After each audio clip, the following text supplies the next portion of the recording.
Essa tem sido uma conferência geral magnífica. Nós somos realmente edificados. Se há um objetivo principal na conferência geral, é o de edificar a fé em Deus, o Pai, e em nosso Salvador, o Senhor Jesus Cristo. Meu discurso a respeito dos alicerces dessa fé. Os alicerces pessoais, assim como muitos objetivos dignos, geralmente são desenvolvidos aos poucos. Uma experiência, um desafio, um contratempo e um sucesso por vez. Uma experiência terrena muito valorizada é a dos primeiros passos de um bebê. É fascinante de ver aquele belo olhar, uma combinação de determinação, alegria, surpresa e realização. É realmente um evento muito importante. Em nossa família, há um acontecimento de natureza semelhante que se destaca. Quando nosso filho mais velho tinha 4 anos de idade, ele entrou em casa e anunciou com alegria e muito orgulhoso: posso fazer tudo agora. Consigo amarrar, consigo pilotar e consigo fechar. Entendemos que ele estava nos dizendo que já era capaz de amarrar os sapatos, pilotar seu triciclo e fechar seu casaco. Nós rimos, mas percebemos que, para ele, aquelas eram conquistas monumentais. Ele pensou que já havia sido desenvolvido completamente e se tornado um adulto.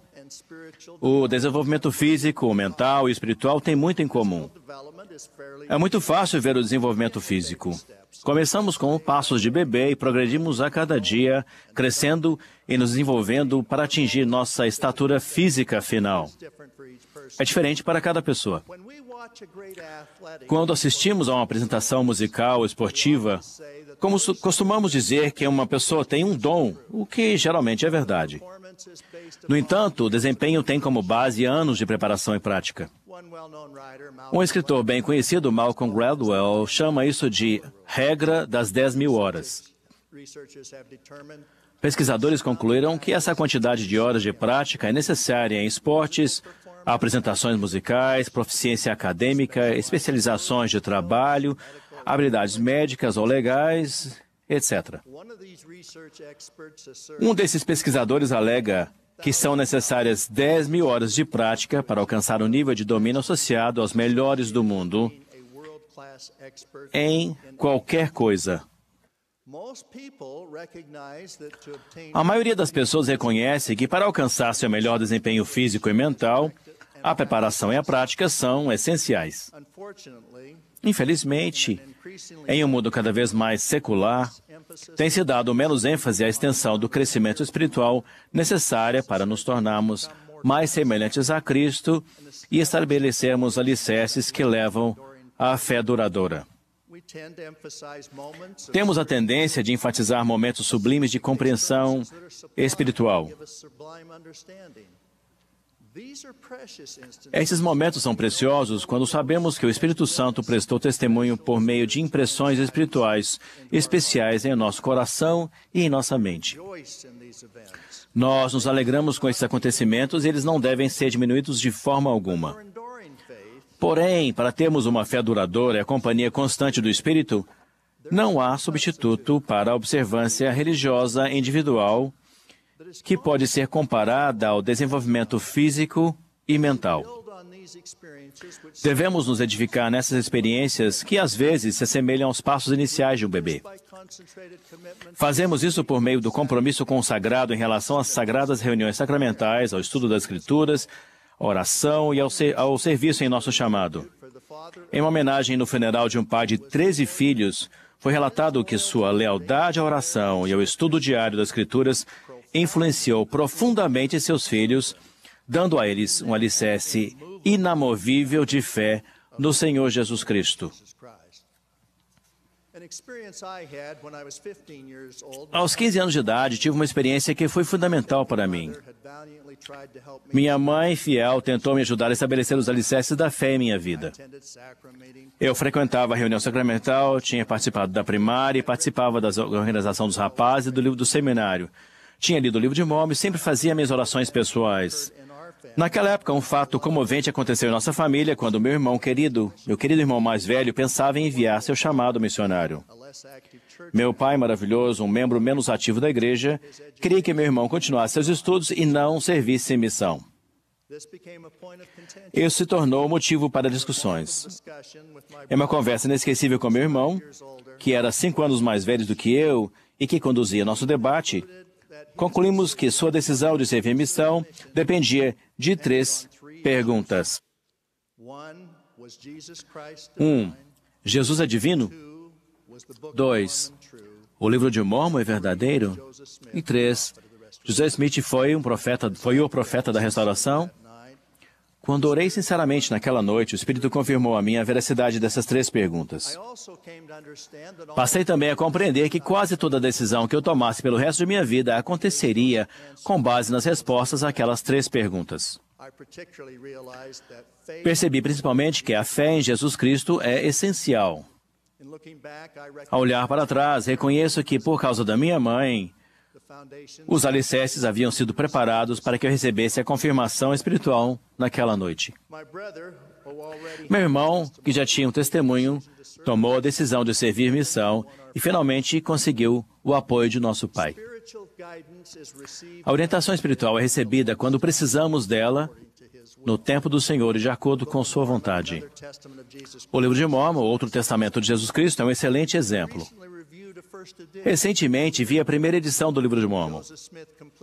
Joseph Smith terminou a tradução quando tinha 23 anos. Conhecemos um pouco a respeito do processo dos materiais que ele utilizou para a tradução. Nessa primeira edição de 1830, Joseph incluiu um curto prefácio no qual se declara, de modo simples e claro, que o livro foi traduzido pelo dom e poder de Deus. E quanto ao auxílio para a tradução, o Urim e o Tumim, as pedras de vidente, será que era necessário ou eram como as rodinhas de uma bicicleta, que Joseph utilizou esse auxílio até que pudesse exercer a fé necessária para receber revelação de modo mais direto? Assim como a repetição e esforço constante são necessários para se adquirir capacidade física ou mental, o mesmo é verdade para questões espirituais. Lembre-se de que o profeta Joseph recebeu o mesmo visitante, Moroni, com exatamente a mesma mensagem 4 vezes em preparação para receber as placas. Acredito que a participação nas reuniões sacramentais sagradas tem um impacto espiritual que não compreendemos completamente. Ponderar as Escrituras regularmente, em vez de as ler ocasionalmente, pode substituir a compreensão superficial por um sublime aprimoramento de nossa fé que muda nossa vida. A fé é um princípio de poder. Deixe-me dar um exemplo. Quando eu era um jovem missionário, um ótimo presidente de missão me apresentou de modo profundo o relato encontrado em Lucas 8, a respeito da mulher que teve fluxo de sangue por 12 anos e gastou tudo o que tinha com médicos que não conseguiam curá-la. O presidente mencionou isso numa sessão anterior. Essa escritura se tornou até hoje uma das minhas favoritas. Vocês devem se lembrar que a mulher tinha fé de que, se pudesse apenas tocar na orla da veste do Salvador, seria curada. Quando ela tocou a veste, foi curada imediatamente. O Salvador, que estava caminhando com seus discípulos, disse: "Quem é que me tocou?" Pedro respondeu que todos a multidão que andava junto com eles estavam encostando nele. E disse Jesus: "Alguém me tocou, porque percebi que de mim saiu poder." Em inglês, a palavra utilizada nessa escritura é virtue, virtude. A raiz dessa palavra pode ser facilmente interpretada como poder. Em espanhol português, a palavra utilizada na tradução é poder. Independentemente dessa questão, o Salvador não viu a mulher. Ele não tinha concentrado sua atenção na necessidade dela. Mas a fé daquela mulher era tanta que bastou a ela tocar a orla da veste para usufruir do poder da cura do Filho de Deus. E o Salvador disse a ela: "Tem bom ânimo, filha. A tua fé te salvou. Vá em paz."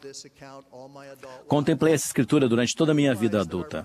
Percebo que nossas orações pessoais e súplicas a um amoroso Pai Celestial, em nome de Jesus Cristo, podem trazer bênçãos à nossa vida além do que podemos compreender. Os alicerces da fé, do tipo de fé que aquela mulher demonstrou, devem ser o grande desejo de nosso coração. No entanto, os alicerces iniciais da fé, mesmo que venham por confirmação espiritual, não nos isentam de enfrentar desafios. A conversão ao Evangelho não faz com que todos os nossos problemas sejam resolvidos. A história do início da Igreja, as revelações registradas em Doutrina e Convênios, contém exemplos excelentes de como estabelecer alicerces de fé e de como lidar com as mudanças inesperadas e com os desafios que todos enfrentam. O término da construção do Templo de Kirtland foi um alicerce para toda a Igreja. Foi seguido de manifestações espirituais, de revelações doutrinárias e da restauração de chaves essenciais para o estabelecimento contínuo da Igreja. Assim como os apóstolos da Antiguidade no dia de Pentecostes, muitos membros tiveram experiências espirituais maravilhosas relacionadas à dedicação do Templo de Kirtland. No entanto, como em nossa própria vida, isso não significa que eles não teriam desafios e sofrimentos dali em diante. Os membros no início da igreja não esperavam enfrentar uma crise financeira nos Estados Unidos, o pânico de 1837, que testaria sua alma. Um exemplo dos desafios relacionados a essa crise financeira foi vivido pelo Elder Parley P. Pratt, um dos grandes líderes da restauração. Ele foi um dos primeiros membros do Quórum dos 12 Apóstolos. No começo de 1887, sua querida esposa, Thankful, faleceu após dar à luz seu primeiro filho. Parley e Thankful eram casados havia quase 10 anos e a morte dela o deixou arrasado. Alguns meses depois, o Elder Pratt se viu em um dos momentos mais difíceis pelos quais a igreja passou. Durante uma crise nacional, os problemas econômicos locais, incluindo a especulação de terras e as dificuldades de uma instituição financeira que Joseph Smith e outros membros da igreja tinham fundado, criaram discórdia e contenda em Kirtland. Os líderes da igreja nem sempre tomavam decisões temporais sábias em sua própria vida. Parley teve perdas significativas e, por um tempo, sentiu-se descontente com o profeta Joseph. Ele escreveu uma dura crítica a Joseph e se opôs a ele ao discursar do púlpito. Na mesma ocasião, Parley disse que continuava a acreditar no Livro de Mormon e em Doutrina e Convênios. O Elder Pratt perdeu sua esposa, sua terra e seu lar. Parley, sem dizer a Joseph, partiu para o Missouri. Enquanto viajava para o Missouri, encontrou inesperadamente seus amigos, os apóstolos Thomas B. March e David Patton, que estavam retornando a Kirtland. Eles sentiram uma grande necessidade de restaurar a harmonia no quórum e persuadiram Parley a retornar com eles. Ele percebeu que ninguém havia perdido mais do que Joseph Smith e sua família. Parley procurou o profeta, chorou e confessou que o que havia feito tinha sido errado. Durante os meses após a morte de sua esposa, Thankful, Parley esteve embaixo de uma nuvem negra e foi consumido por medos e frustrações. Joseph, sabendo como era ter que enfrentar oposição e tentação, perdoou sinceramente Parley, orando por ele e o abençoando. Parley e os outros que permaneceram fiéis se beneficiaram com os desafios enfrentados em Kirtland. Cresceram em sabedoria e tornaram-se mais nobres e virtuosos. Isso tornou parte de seu alicerce de fé. A verdade não deve ser vista como um desfavor do Senhor ou como uma anulação de suas bênçãos. A oposição em todas as coisas é parte do fogo do ourives que nos prepara para um destino celestial eterno. Quando o profeta Joseph estava na cadeia de Liberty, as palavras do Senhor para ele descreveram toda sorte de desafios, incluindo tribulações e falsas acusações. E a conclusão é: se as próprias mandíbulas do inferno escancararem a boca para tragar-te, sabe, meu filho, que todas essas coisas te servirão de experiência e serão para o teu bem. O Filho do Homem desceu abaixo de todas elas. És tu maior do que ele? O Senhor, em sua lição a Joseph Smith, também deixou claro que seus dias eram conhecidos e não seriam diminuídos. O Senhor concluiu: não temos o que o homem possa fazer, pois Deus estará contigo para todo sempre. Quais são então as bênçãos da fé? O que a fé realiza? A lista é quase interminável. Nossos pecados podem ser perdoados por causa da fé em Cristo. Os que demonstram fé têm comunhão com o Espírito Santo. A salvação vem ao termos fé no Senhor Jesus Cristo. Recebemos força de acordo com nossa fé em Cristo. Ninguém pode entrar no descanso do Senhor a não ser aqueles que tenham lavado suas vestes no sangue de Cristo por causa de sua fé. As orações são respondidas de acordo com a fé. Sem a fé entre os homens, Deus não pode fazer milagres entre eles. Por fim, nossa fé em Jesus Cristo é o alicerce essencial para nossa salvação e exaltação eterna. Conforme Elamã ensinou a seus filhos, lembrai-vos de que é sobre a rocha de nosso Redentor, que é Cristo, o Filho de Deus, que deveis construir os vossos alicerces. E a rocha do nosso Redentor é um alicerce seguro, e se os homens edificarem sobre esse alicerce, não cairão. Sou grato por nossos alicerces da fé terem sido fortalecidos por meio desta conferência.